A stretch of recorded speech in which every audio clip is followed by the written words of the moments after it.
Hello friends, আজ share করছি অল্প উপকরণে বিস্কিট রেসিপি। বিস্কিট তৈরির জন্য আমি এখানে নিয়েছি 1 কাপ ময়দা, 1/3 কাপ চিনি, 4 চামচ গুঁড়া দুধ, 1/3 কাপ তেল, হাফ চামচ বেকিং পাউডার, 1 চামচ ঘি, কিছু লবঙ্গ।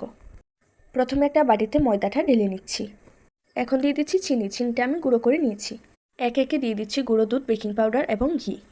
সবগুলো উপকরণ একসাথে ভালোভাবে মিক্সড করে নিব। সবগুলো উপকরণ একসাথে মিক্সড করে নিয়েছি। এখন অল্প অল্প তেল দিয়ে একটা সফট ডো তৈরি করে নিব। এই তো ডোটা এরকম হবে।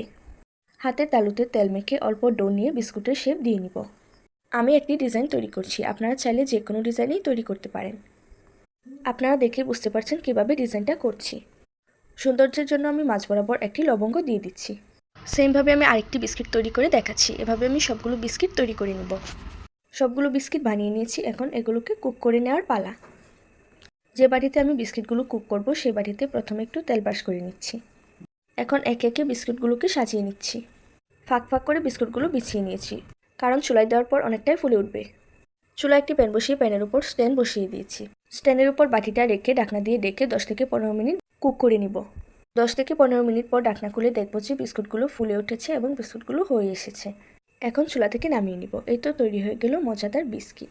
সহজ ও ঘরোয়া উপায়ে রেসিপি পেতে সবাই আমার পেজটিকে ফলো করবেন। আজ এখানে বিদায় নিচ্ছি। আল্লাহ হাফেজ।